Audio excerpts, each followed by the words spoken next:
Welcome to Small Biz Life, episode 56, Reducing Stress Through Automation. Bah!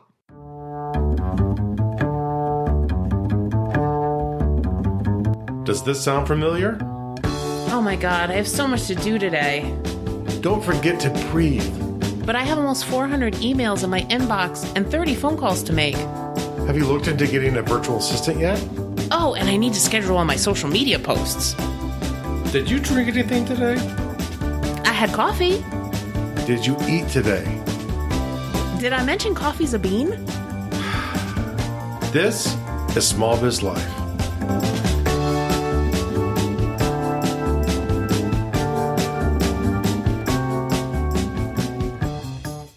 Hey guys, welcome to Small Biz Life. Bah! Bah! I think we've had too much coffee this morning. Welcome to Small Biz Life.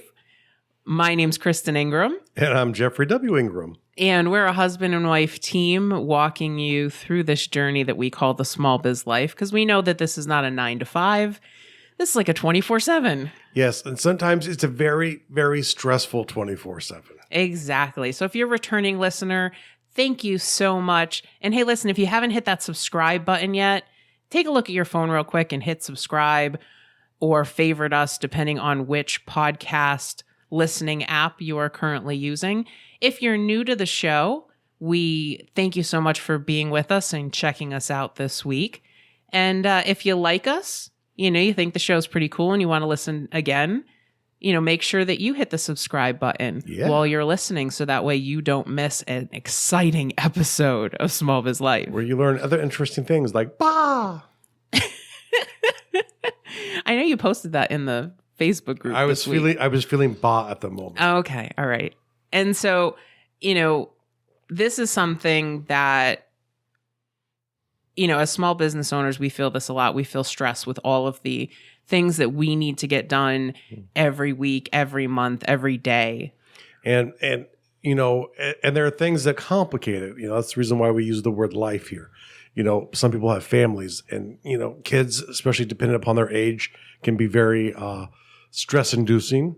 Anytime you live with anyone else, irregardless, it can be stress-inducing. Your water bill goes up, it could be stress-inducing. If you're like a lot of people who are starting off on the business of small journey, you might have an additional job, either full-time or part-time, that you work to help bring in stable income. And that will obviously bring stress. And I think stress is the biggest villain of stopping small businesses in their tracks, more so than even money, because it leads to inaction. Yeah, no, I completely agree. And we've had a couple really stressful weeks over the past couple weeks. And this is something, we've put some automation in place that really helps us, even when we've got to kind of take a step back from the business, that allows it to keep going and keep having a presence, even when we're not physically present sometimes. Yes. So I think the first thing that you need to do when you're looking at reducing your stress through automation is you need to figure out what it is that really stresses you out. Yeah. And this is something I think we kind of went back and forth when we were talking about this episode, where there are, I think, a couple common things that cause a lot of stress for people in the online space. However, you really have to, this one thing you have to be honest with yourself about too. Go through and list all of the things that you're doing that cause you stress. They might be inside of work. They might be outside of work. This episode is more about inside of work. You can't really automate your children, I don't think. But if you can invent and sell a tool that does, you might make a lot of money. But, but this is the thing. So, think about those things in your life that are causing you stress. So if it's a lack of time, right, then what can you do to clear up time? We've done things around our life, like we have somebody that comes and mows our lawn now because it was something that we were having trouble finding the time to do, and then we get stressed out about it, and then you waste a whole day trying to do it. I want you, as you're making this list, to consider the value of your own time. Yes. Especially if you have a family, especially if you have to work outside of your small business to make enough money to survive. And the thing is, time is the most precious resource. And I can't really put an actual dollar amount value to my time. However, I do know having someone else mow the lawn for me, because we have the ability to automate that, where that's not what you classically consider automation, someone mowing your lawn. But to us, it is, because it's hands off for us. Occasionally, there's a problem in the software, and you have to call the guy, like, it's been 2 weeks. Where you at? And we're there. We'll be there tomorrow. But there will always be hiccups in life. But one phone call a year, or maybe not even, just to get it started, maybe a year, or a couple phone calls a year, is a lot more time we have opened up. And when we say automation, what we really mean is automating your time. And even if someone else is actually doing the physical labor, and it's not classic automation of, a supercomputer AI named Dave comes in and does the work for you, that's not necessarily what automation really means in the scope of a business. It means freeing up the time of the small business to be able to focus it on making money. Right. And when I think of automation, I think of making things happen automatically. Yeah. So like with our lawn, our lawn gets mowed automatically. Yes. Because the guy comes every week, he brings his crew, he cleans up everything. It's awesome. It's done. When I use a service like Peapod for grocery shopping, I make my list, which I would do anyways. Yes. Except I make it on the computer, and then my groceries automatically come. So when you're thinking about automating tasks, you're thinking about how can I do them in such a way that certain parts are automatically going to happen. Yeah. And that's another really non-traditional life thing, dishes. And I was joking with my wife earlier today, actually. I was like, we need self-cleaning dishes. They'll just like crawl into the dishwasher by themselves and start the machine themselves. That would be wonderful. But obviously you can't do that. But, maybe there is, and probably there is someone out there who's willing to be given money to do that for you, to do odd jobs around the house, or to do a maid service if you can afford that. And a lot of times it might even be cheaper than you do it on your own, because they can buy cleaning products in bulk. They're offering their labor at a competitive price. So you might even find out in some of these circumstances that in the physical dollar sense, you'll actually make more money by paying the money out to have someone do it. That's why Bill Gates stopped writing code and focused more on growing Microsoft as a business, because that was his bigger strength. And I mean, outside of, making a very large company, I think he's still credited for making the most millionaires ever in one day. Although Google or Apple might have passed him since then, I don't know. Well, but, so if you think about it, like, let's say you pay somebody $80 a week to clean your house. And if you cleaned your house, it would take you a day or a day and a half. These people for $80 are freeing up a day or a day and a half of your time. $80? But that's how most people respond. Yeah. They're like, oh my God, it's $80. Yeah. That's insane. I wouldn't pay somebody $80 to clean my house. And then they'll spend a day and a half cleaning their house, and then another day complaining about all of the time it takes to clean their house. Right. So think about it. So how much is your time worth to save a day and a half, right, or a full day to be able to work on your business? And now to start bringing this more into the business realm, think about it this way too. Often when you're starting off and you're bootstrapping your business, as we like to talk about and do, that's great.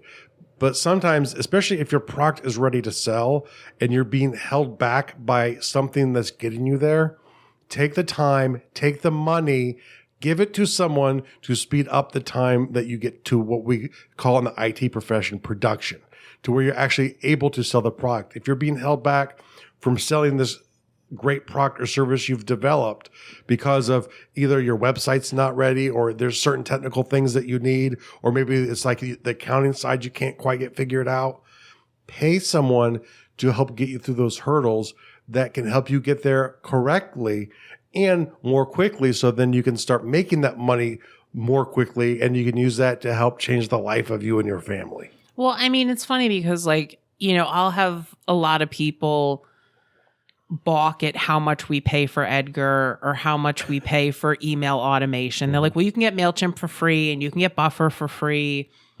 Yeah, you can, and that's awesome. And the Buffer for free is not as good as the Buffer for pay. Right. And I've paid for Buffer before, and I would rather pay for Buffer than get it for free because it is more valuable. But here's the thing. The amount of time that I save by paying, so let's see, so I would say Edgar and our email list, they probably cost us about $80 a month. Yeah. When I look at my billable rate, these are no-brainers for me. Well, especially our new email provider, GetResponse, I can see the scalability of making our marketing better as we have the ability to do it. And so to me, when I look at something I want to see, does it help me solve my problem now and my next problem? Well, and one of the things that I really like about GetResponse in particular is that you can query your list very specifically. Yeah. So if somebody is not opening their emails or they joined before a specific date, or, there's a number of other, like if they did not respond to a particular email you sent, you can just grab those people and do something special. Special with them. And so that's really powerful to help either re-engage your list or reward the people who are very active on your list, or, your core subscribers that, have been with you since the beginning. You can do special things for them. That's really powerful, being able to do that. Yeah. And so I love that piece. I think it's awesome. Yeah. And yes, it costs more money, but the time that it saves us in being able to target specific people, or even with Edgar, the fact that even, I've been really sick this week, my social media is still going out and the download numbers for the podcast are still really good. Now, mind you, this week, I did not get the show notes up for last week's episode until Friday morning. Yeah. The episode went up on Monday, but because Edgar is sharing out all our old episodes, we still had a really good download week. And I wouldn't have that had I not paid for a service like Edgar that automatically reshares all of our content. And I can even verify that from the other show, which has been around longer, until we started really automating social media at all. The thing that you forget about is they're like, you must always be consistent, which is really easy to do with the core content. And that seems to be the no-brainer part of it. Okay, I say the podcast is going to come out weekly. It's going to come out freaking weekly. And trust me, there were times I did not want the podcast to come out weekly. Sometimes I didn't want it to come out monthly, but I stuck with the consistency. But still, I would have really bad months. And it would be those months where I was stressed out. All I could really get done was the content because of other things in life. So the thing was, once I started automating my marketing, I've seen a steady, sizable increase to where I was, if you look at the first 3 months of this year, on target to probably lose about 10% of my listenership, 10% of the downloads over my previous year. Now I'm going to grow at least 5% over last year. And I have a chance to, I have a stretch goal, if you ever heard, I love stretch goals, of 15% above that. So I have a chance to be able to reach that number. It's going to be difficult, but I still have a chance. I'm still probably going to beat my goal. The amount of downloads I need per day are much lower than I get, right? To reach my goal now. And but if I could stay on track, I might even be able to get up to my stretch goal. I don't think so, but I could. Because sometimes you also get strange periods of growth that you can't really explain as well, which are always nice. Right. So all of this, talking about particular tools and whatnot, goes back to valuing your time, right? And knowing what your own time is worth, because we are terrible at that. And it's the same thing as when you have to look to yourself, when your friends keep calling you to go out for lunch and you end up losing 2 hours every day that you should be working in addition to the lunch time, that's you not valuing your time.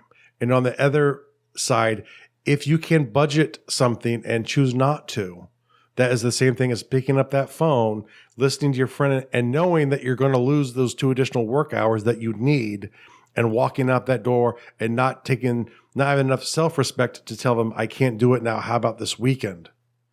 That's the same thing as not budgeting in things to make your life easier to automate.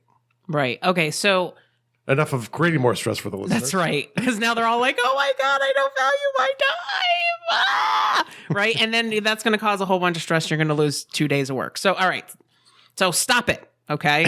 Just stop it right now. Listen to the rest of the episode. We're going to talk about 2 common stressors I think that a lot of small businesses have.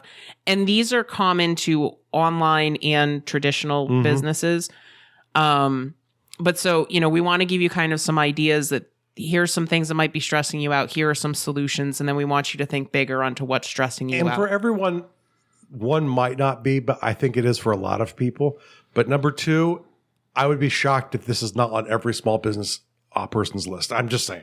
I mean, I know, talking to my clients, whether they're online businesses or they're traditional businesses, these are 2 that this is one they that always have trouble with. That bothers you, and that would shock people. Yeah. So the first one is marketing and social media. Everybody struggles with this. This stresses everybody out because they tell you, you need to be marketing, you need to have a social media presence, you need to be online, you need to be sending newsletters. And you're sitting there going, when am I going to do this? Like, how is this going to happen? And I go on Facebook and sure, I'll post it into that group. And then I'll spend 4 hours in that group responding to things in the thread because that's why I'm in the group. Right. So, okay. So the first thing, we talked about this a little bit already, is having a social media scheduler. Amen. Okay. We are huge fans of Edgar because it allows you to recycle your content and it does it automatically. And I don't think it would be worth it for your business if you don't use or don't have the ability to use evergreen content. I say ability to use because you might not be using evergreen content, but could create it. You should. And, but sometimes maybe there are reasons you can't in certain businesses. Like say you're selling groceries. It's what's in the store, you know? So, something like that, would be word to me something like, Buffer is probably a better solution for the cost, but buy the pro version. Right. So you kind of have to look at which social media sites your ideal customer is on, right? So where are your areas for growth? And then look for social media schedulers that will schedule into those services. And for some of them like Instagram, that can be very tricky. Yeah. For Instagram, we use a product called Grum, which allows you to schedule social. And it's the only good one I've seen for Instagram. Yeah. Because most of them for Instagram, they like send you a text reminder. Like that's how Hootsuite works. And it will send you the image so you can post it from your phone. This is the only one I've been able to find that I can post from my computer and I can schedule ahead of time. I almost wish they would do that for the Facebook ones, just because that way you're reminded to put it up onto Facebook, but you don't get the penalty of having the API do it. Well, I know with your Facebook page, you can schedule posts directly to your Facebook page, but then you've got to remember to do that. Yeah. So I'm willing to take the hit to have content. Oh, I guarantee you. Anything that I assume it still says like what thing was it put it in there, and all mine still say that. Right. So, look for social media schedulers that will, help you either batch processes, which will save you time, or which will allow you to load in all your content and then it will automatically share it out for you on a regular basis. Yeah. So here's one that you're not going to think is automation, but we think it is because remember, it's making things happen, right? Yes. Without you having to do it. Think about hiring copywriters and graphic designers. Yes. And both, depending on what you're doing. So, there are a lot of people out there that will take your content, right? Or your videos or, things that you have, and they will copyright new articles for you. They will design social media graphics for you. This is, finding a virtual assistant or a virtual executive assistant. That's kind of the new thing now is virtual executive, assistants, which I think it's great because I think that there are some out there that have incredible skills, and kind of the term virtual assistant has kind of been dragged down a little bit. It's been dragged down a little bit. And I think there's some of them that it's a misleading term, but some of them will actually offer you access to certain, like maybe more expensive pieces of software that you need for a specific thing that you don't want to pay for a full year of. And I forget who does it, but I know a lady who does webinars, and she has very expensive high-end webinar software, but she's the VA for it, and she works with the host of the webinars, and you pay her, but it's through her software. So she eats that cost. So you're paying to use it, to rent it during that time, essentially, plus for her expertise. Right. So, a lot of times we think that we've got to do everything on our own. It's super expensive. I think if you find a virtual assistant to do various tasks for you, and you might have multiple virtual assistants depending on what you want them to do. Find a strong copywriter and just use that person for copywriting. Find another person that's really good with social media graphics and have that person just do that. Just generate your images. The more tasks that you try to centralize on one virtual assistant, right? It's kind of like buying a multifunction printer. Okay. You want somebody that's really good at something. And there are some that I found that are really good at a couple different things, but don't try to find one that is really good at 10 different things. Because then you're paying expect a much higher hourly rate. Yes. Yeah. Exactly. For your marketing, look for ways to automate A/B testing. Yes. And so A/B testing is when you try different headlines, right? You try different copy. Yeah, and usually headlines, from what I've read, are typically the biggest impact items for A/B. So I know that Thrive Themes allows automated A/B testing. Yes, and I did it on accident. We've had it and we haven't even used it, so we should be ashamed of ourselves. And I accidentally put 2 headlines in for a piece of content that went out there.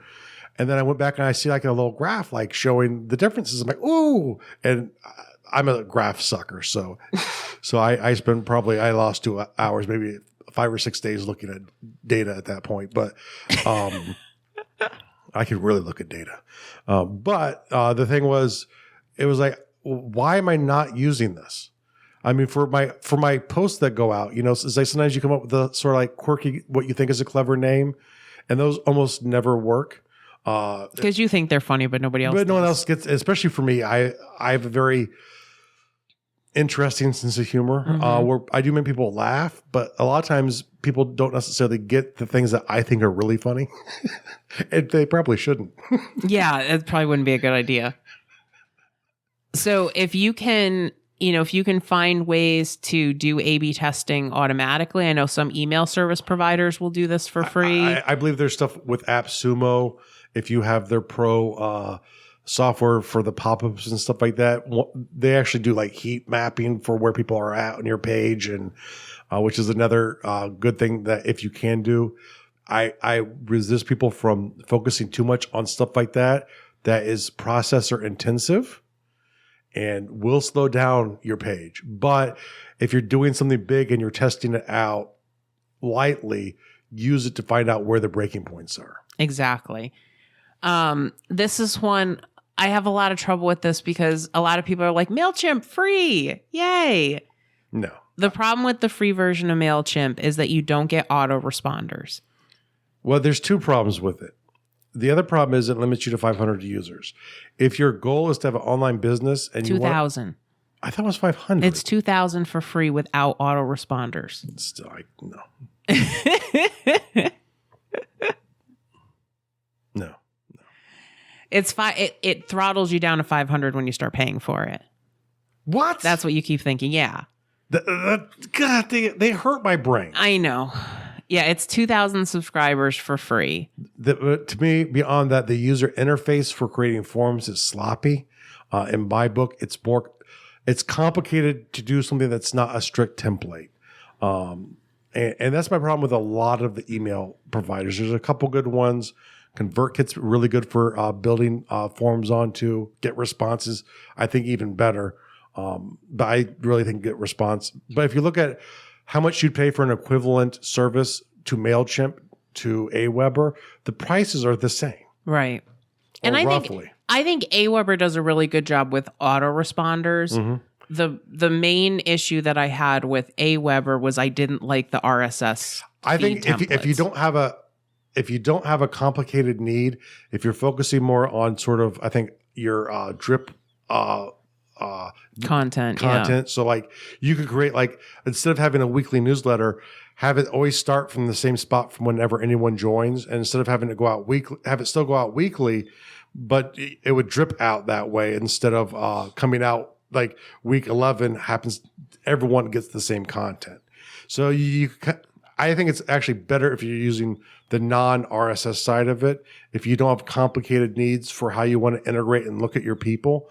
If you have a simple brand, I think Aweber is an awesome choice too. Yeah. And I think Aweber is also really good if you want to have multiple lists. I thought it was very easy to have multiple lists in there and to keep them separate. I think it's actually easier on there than on the other ones. Yeah.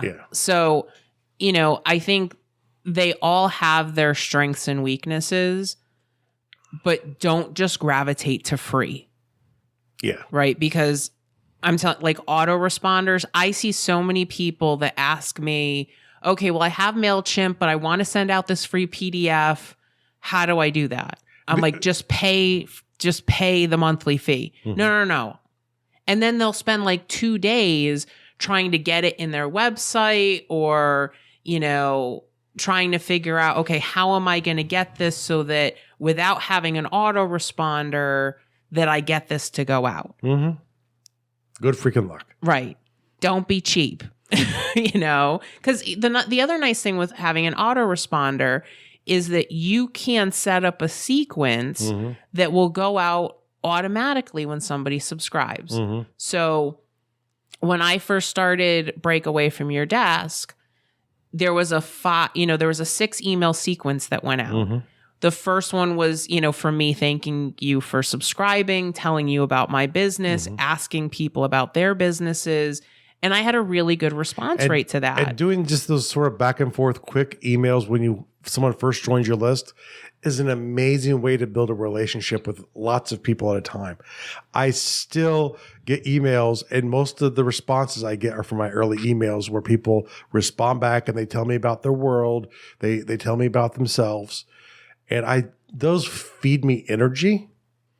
It's like, especially like if I'm feeling down and I get a fan email, it just makes my day. Mm-hmm. But the thing is, if you don't have autoresponder set up and you don't have a sequence set up, what happens is people just get dumped into whatever you're sending out. Mm-hmm. And so what the autoresponder does is it automatically, right? You write this once and then it goes out to everybody new that joins your list. It gives them an introduction to you. It helps build a relationship. It makes them feel, special because they're not just getting, okay, here's episode 56 of the podcast. They're actually getting some content before that happens. And some of the more advanced systems like GetResponse, you can say, okay, go through the entire autoresponder sequence first, then they start getting the rest of the emails. And so that's really nice because it's not like, hi, you're going to get 5 emails from me, with content for your business. Oh, but wait, hold on. Tomorrow, here's my podcast episode. Yeah. So that's kind of one of the nice things about some of these more advanced systems. But it's something you do once, and maybe you update it, once every 6 months or so, or once a year to give away a new freebie. Or you just upload the new freebie and replace the old one. Right. But, this is something that happens automatically. Mm-hmm. It is completely worth, it's completely worth the money to get this set up for you. Okay. And to have it happen automatically. Okay. Another thing that we're big fans of are RSS feeds. Okay. And there's a couple different ways that you can use RSS feeds. One of them is to have your own content sent out through your email list.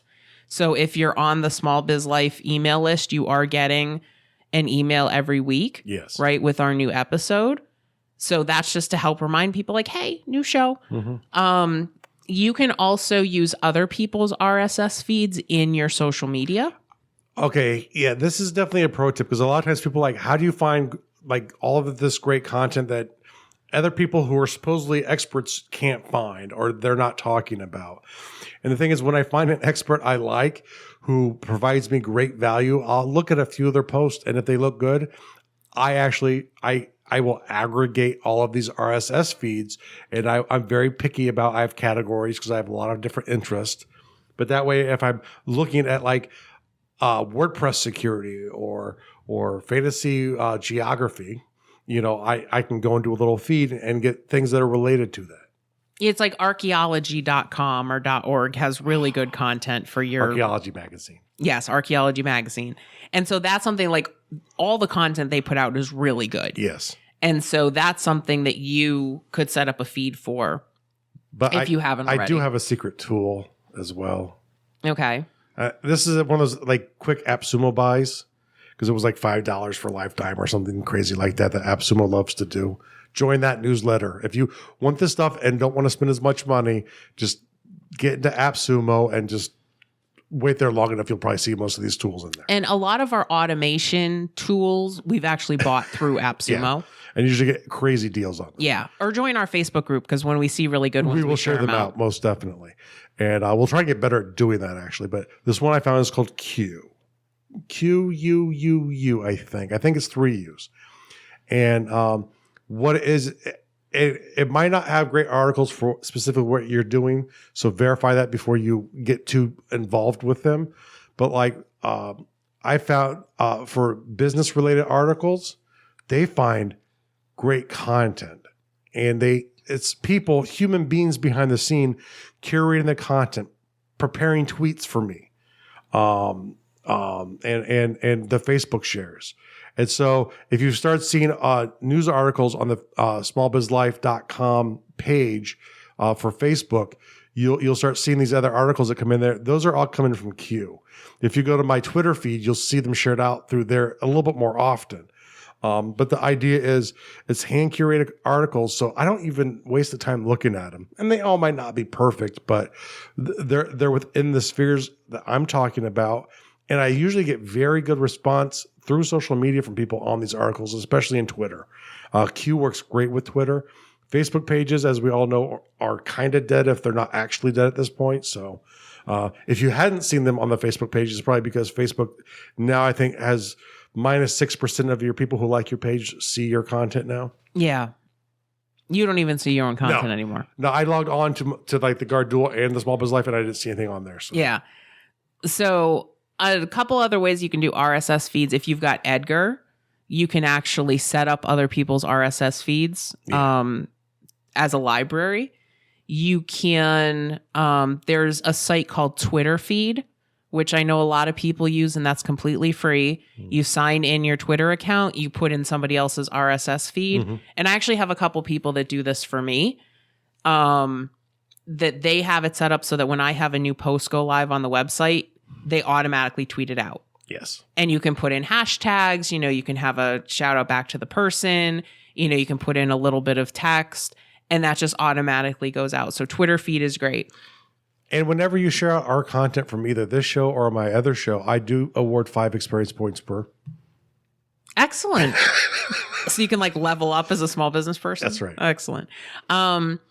If you're kind of weary about pushing out all the new content that somebody generates. Now, remember, this is not, you're not like retweeting them. You're not, sharing their Facebook. You're literally taking the new content that they're publishing on their website and you're sharing that out. You can set up a Feedly. So you can go to feedly.com and you can set up an RSS feed for all these different sites that you like, and then you can hand pick what you want to share out from Or if there's a site where that that you're probably going to share quite a bit out, but don't want to share it all out. Once again, if you have Edgar, you can actually put the feeds in there, and you can either say, I want them to automatically go into the library, or I would have to approve them or reject them first. So once again, depending on exactly your use case, what you need it for, sometimes the tools you already might be paying for somewhere else might even handle that kind of work for you. Right. So RSS feeds are great. Aggregators like Feedly and Q, using automation like Twitter Feed, those are all things that are just awesome. Okay. Because a lot of people struggle, I think, with, there's like this 80-20 rule that you're supposed to share out other people's content and not just your own content. These are some ways that you can help increase your sharing of other people's content. Or one other quick cheat for you right now. If you get retweets from a lot of people, hop on, like onto their Twitter, go through to their account, look at their pin post, like it, favorite it, and retweet it. Mm-hmm. Yeah, and that's the thing. And it's like if they're putting out really good content, then set up a Twitter feed for them. Mm-hmm. So, okay. The next one, and this is one I know that you're struggling with because I hear it all the time, accounting and billing. I'm so stressed now. This is something a lot of people struggle with. They know that they need to do it. A lot of people think, you need to get a bookkeeper, and you can get a bookkeeper. That's definitely an automation step. That's an automation step. However, you still need to oversee that Yes. Hold one sec. You, as the business owner, are 100% responsible and have a duty to your business to know and understand your numbers. That's right. So, if you were audited by the IRS and your bookkeeper did something wrong, you are still responsible because you are the business owner and you're supposed to know better. The IRS does not find them. No. Okay, so a couple things for accounting and billing. So first off, use one of the major players, whether it's QuickBooks Online or Wave or Xero. I'm so happy to announce, because I know if you listen to the show, okay, FreshBooks is going to add reconciliation. It's coming. So you might be able to add them back into the list of things you talk about? Very good. They haven't done it yet. It's on their list. It's coming pound soon. It does seem like an odd one to not get in there quickly, but... Yeah, but it's 2017 we're supposed to get it. Okay. I don't know when 2017, but 2017 it's coming. So pound soon. But not soon enough. Yes. So, but, find one of those, and... because I'm seeing so many people use spreadsheets, or they've got shoe boxes, and then they're trying to total everything up during tax season, or they're paying my full rate to do it for them. And that's expensive. So I really want you to consider, and I love the online ones. Okay. Just because they're so flexible, they're there wherever you need to be. And the thing is, they're super secure. I know with QuickBooks, if I log in from a computer that I've never been on before, I have to verify with a text. They send me a text message, and I have to enter the code in order to be able to log in. So I think that's just, it's a great security feature. And another good reason for the online ones is if you have an online way of selling to people, i.e. you have a Woo shopping cart or a different type of shopping cart, where you're actually selling stuff, that those transactions can be automated into all of those places she just listed. Some through direct connections in either the shopping cart or through either Zapier, or if this then that will a lot of times have tools meant to zap transactions back and forth. So now it will take the transaction level data from your online shopping cart and automatically fill it in for you. And you know what? It won't misspell any worse than the person that originally put it in. Yeah. So, and we're gonna talk about that in a little bit. But look at what software you're currently using right now in your business. So even if you're using an industry specific shopping cart or piece of software in your business, look to see which ones will integrate with which accounting software. To me, that's actually when I like to talk about requirements.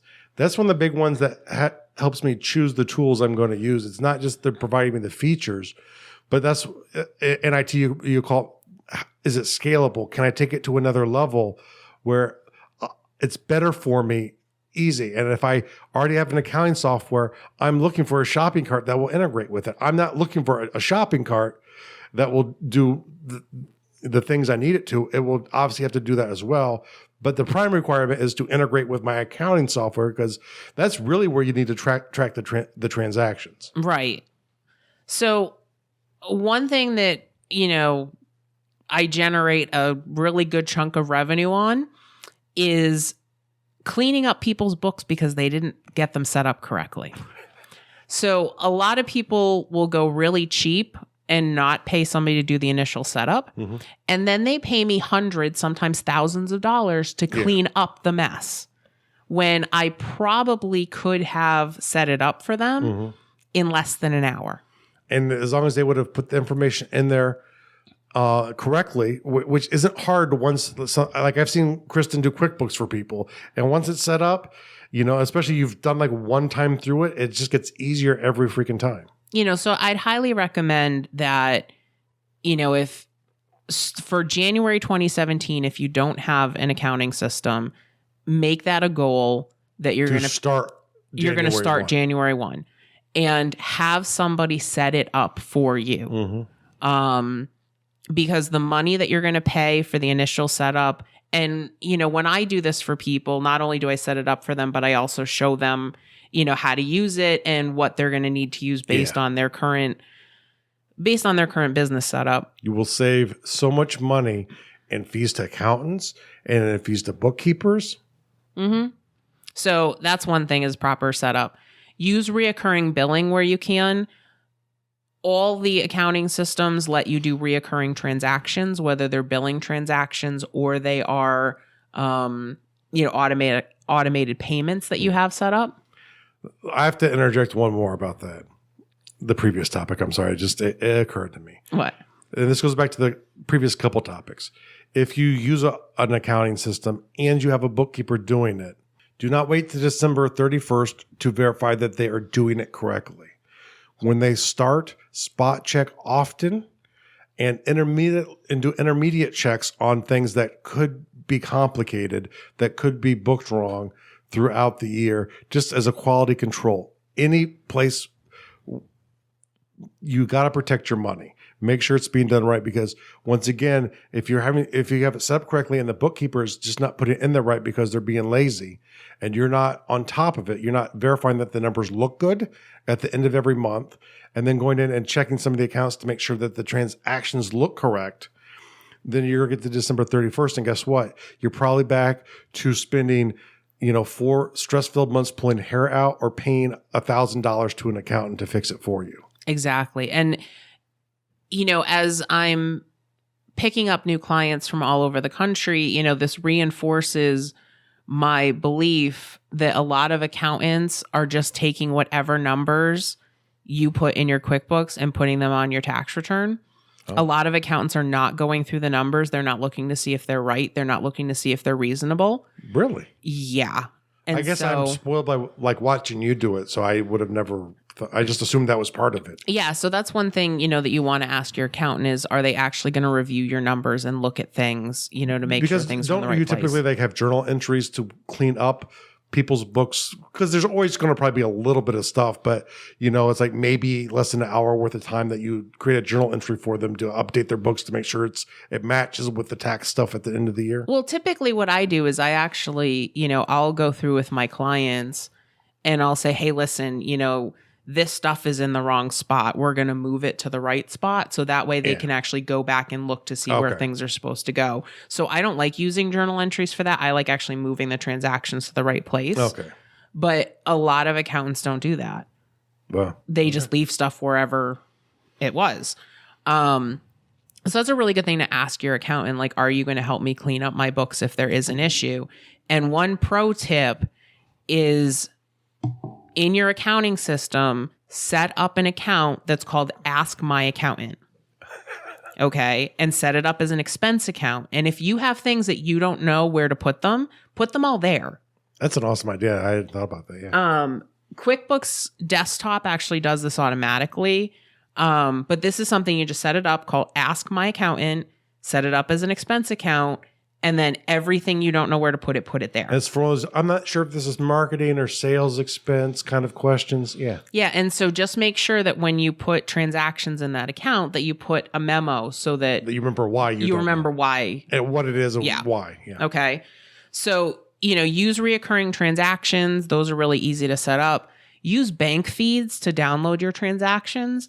I do this. The only thing that I manually enter into QuickBooks are my invoices. And usually I put the time in there so the time carries through onto my invoices, and then I just have to check it. Does MileIQ integrate to push your miles in there? Do you? It does not. Okay. But with mileage, it's kind of weird because it's something that I pay for that I never get reimbursed for. So it goes on a separate form for your taxes, and that never really integrates. So it doesn't really go accounting. into QuickBooks. Okay. All right. Yeah. Okay. But using bank feeds is great because literally all my transactions come in, and I pretty much always use the same vendors over and over again. So I literally just have to, check a box and say accept, and they all go into the accounting software. So I can do a month worth of my transactions in less than 10 minutes. And that's something that saves me a ton of time because I don't have to. Because I know it takes you 15 minutes and like maybe a month, or sometimes you'll wait every couple months to do it. Mm-hmm. Yeah. Yeah. So, I mean, usually what I do is I'm going into QuickBooks to do some billing. I'll just update really quick. Yeah. And then now, too, tell me if this is crazy, but you can actually just go to report at that point for either the home QuickBooks or the business QuickBooks and just sit there and go, are we sticking to our budget well? And it will tell you. Yeah. Yep. Yeah. Wow. So it's great, because it does let you know how you're doing all the time. This is one I really struggle with offline businesses. Allow your customers to pay online. Okay, so I use QuickBooks Online. I use their credit card processing and their ACH processing. It cost me 50 cents for an ACH transaction, and it's about 2% for a credit card transaction. I give all of my clients one or both of those options. Usually with my larger invoices, I just give them the ACH. Most of my individual clients or the smaller bills, I'll give them the credit card option. Yeah. And I understand that paying credit card fees sucks. It does. However, it's a cost of doing business. And when I give my clients that option, they pay online. I get paid much faster. I know last month when I did my billing, all of my invoices were paid within 5 days. Wow. Yeah. Because you're doing that 30, right? Yeah, I do net 30. But I give them that option, right? And a lot of people go, oh, here's the bill. It came in my email. Let me just pay this now so I don't forget it.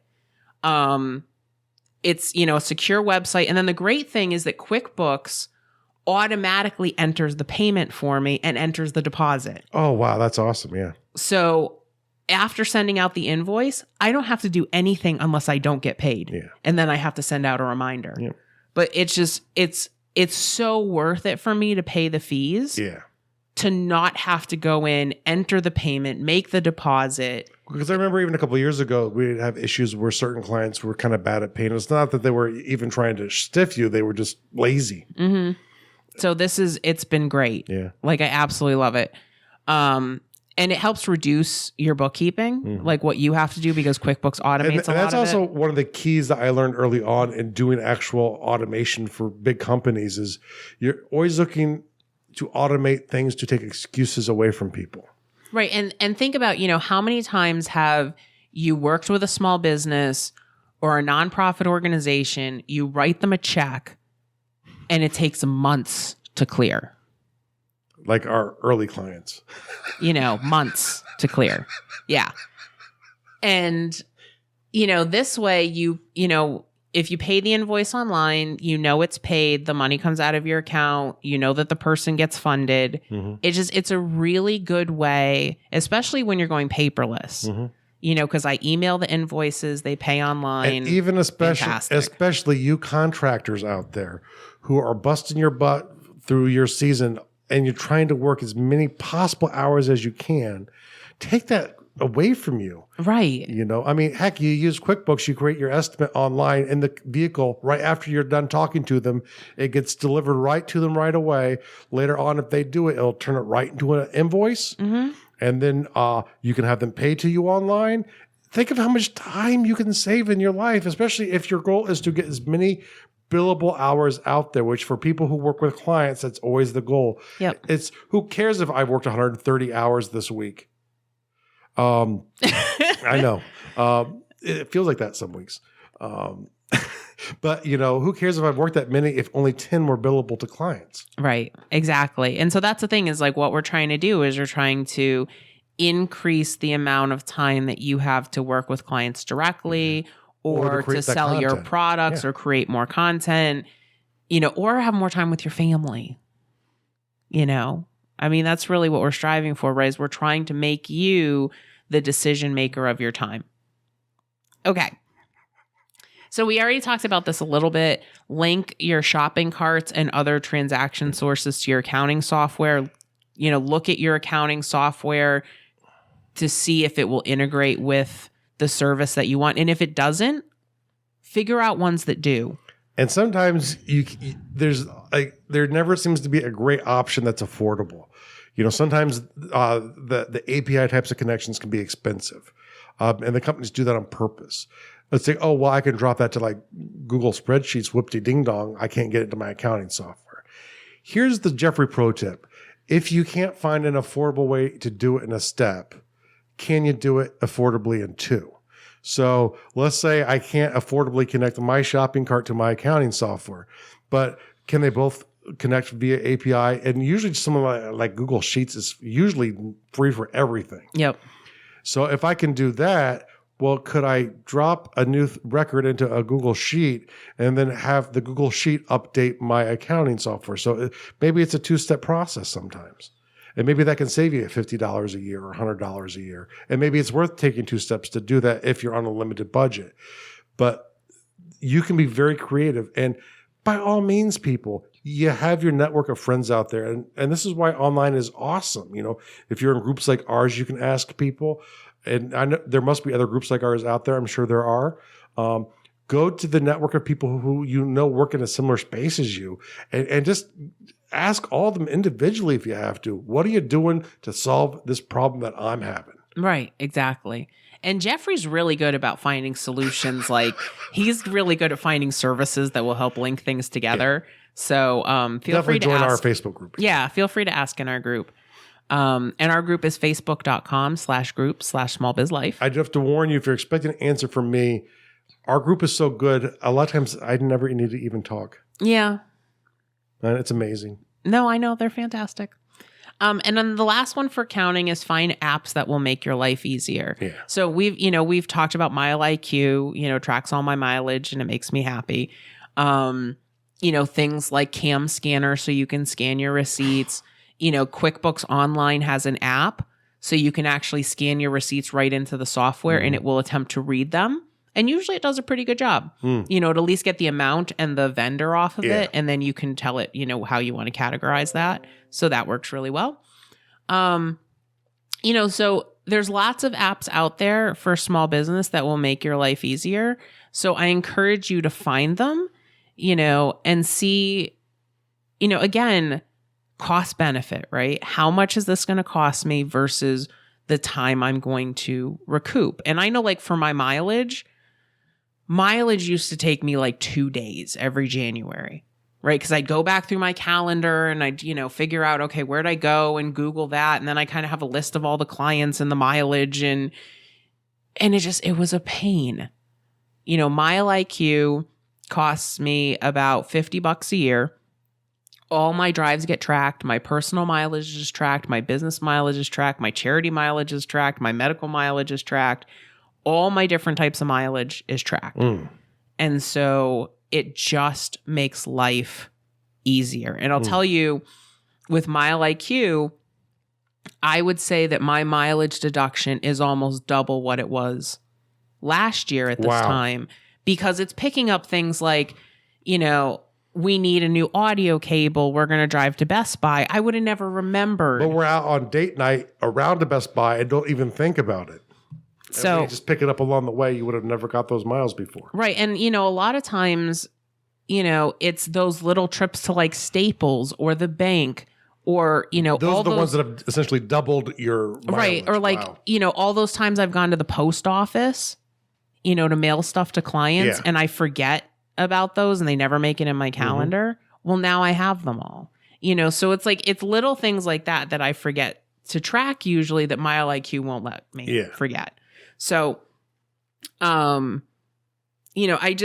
want you to think about what stresses you out. And if you want to brainstorm with us in the Facebook group, please do. Post what stresses you out and we'll see if we can come up with ways to help you automate it. And here's a great thing, it's remember We love and value your time. The reason, we try and deliver good content to you every time we come out is because we value your time. And let me plead with you. Value your time as much as we do. Yeah. Wow. That's great. Yeah. And so, because we value your time so much, one way that you can thank us for doing that is you can share our podcast with 2 other either current small business owners or aspiring small business owners. Wait, but what happens if they don't know nothing about podcasting? Well, the thing is that you show them how to listen to podcasts. Yeah. So if they have, an iPhone, show them how to use iTunes. If they have an Android device, show them Stitcher or something like Podcast Republic, which uses the iTunes feed. Yeah. We talked about feeds earlier. Mm-hmm. A lot of podcasts are on Google Play now. Yep. So you can go right into the Google Play store. The good thing about most podcasters, they really try to get them out to any feed that will take them. Yes. We will take downloads from anywhere. Yes. And if you know feeds that we're not in, let us know. We'll try and get into that feed. Oh, yeah, absolutely. Right now, the big one we're trying to get on is iHeartRadio. Yes. So, if you can tell 2 If you do people, not have our service, demand it. That's right. That's like very Fox Business, right? Oh, I love Neil Cavuto. Oh, yeah. No, he's fantastic. So thank you so much for joining us again this week, and share us with 2 people, and we'll see you next time. Hopefully all 3 of you. Yay. This was Small Biz Life.